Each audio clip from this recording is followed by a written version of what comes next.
Hi everyone, this is Maharajan Alayappan. I am going to teach you subject verb agreement rules. To understand this rules, you have to learn the basics of using conjunction, preposition and preposition in appropriate manner. We are using these words in the subject to denote people or a person or a things about various things. In day-to-day life, we are making several statements about people, person or a thing, either to indicate singular subject or to indicate plural subjects. When we refer singular subject or plural subject, we need to mind or we need to remember the basic rules.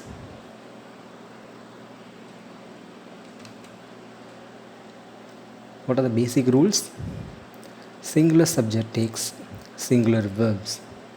Plural subject takes plural verbs. How to apply these rules? Let us learn it by one.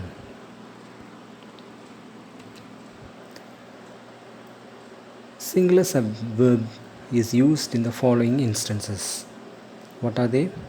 If the subject is combined with, or if the subject has the following words, then we can use the singular verb.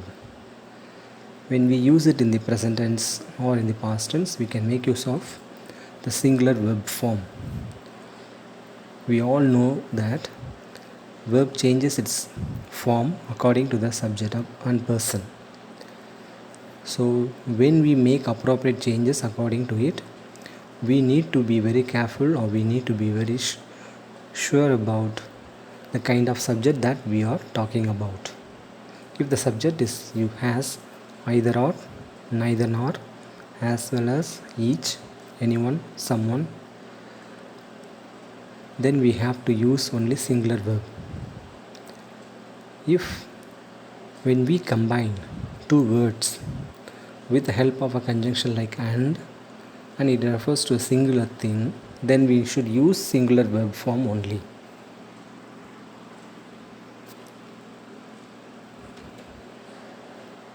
The following indefinite pronouns are used with the singular verb form only: each, everybody, anybody, some, somebody, nobody, any. The plural verb form is used in the following instances: if the subject has and, few, many, several, both, some, most, all. Some occasions, according to our reference, sometimes we may also indent the meaning of plural verb form. Gerund form in the following subject takes singular verb only. For example, reading, writing, playing, walking. When we use these gerund forms in the sentence, that will only take singular verb. For example, reading is a good habit. Writing helps us to improve our communication. Walking is good for health. Next, let's think about another important rule.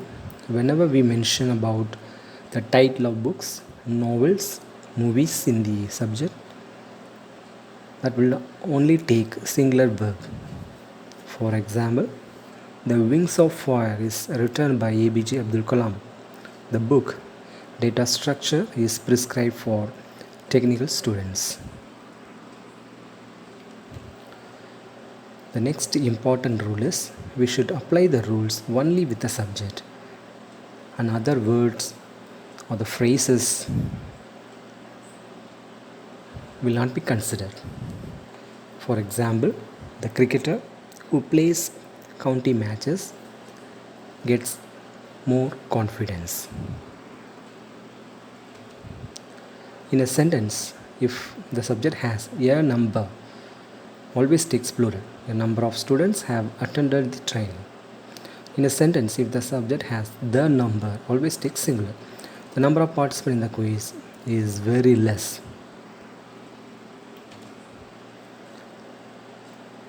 Another important rule to remember: when we talk about money, time, currency, or units of measurement, we have to consider or use only the singular verb form.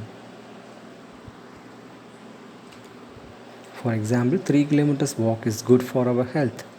200 rupees currency notebook is used for transactions. 3 liters of water removes bad elements from our body.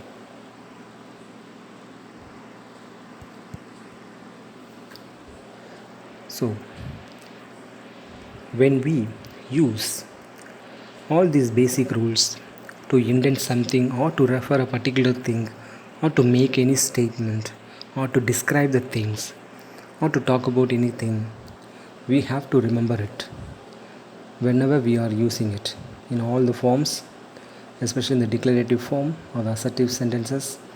Whenever we make interrogative sentences, these rules are applicable. And what will be the benefit of learning this? We will be capable of conveying our messages clearly. We will be able to write anything without mistakes or error, so that the reader will get an error-free message. And this will also help us to gain more confidence whenever we communicate with others. Thank you.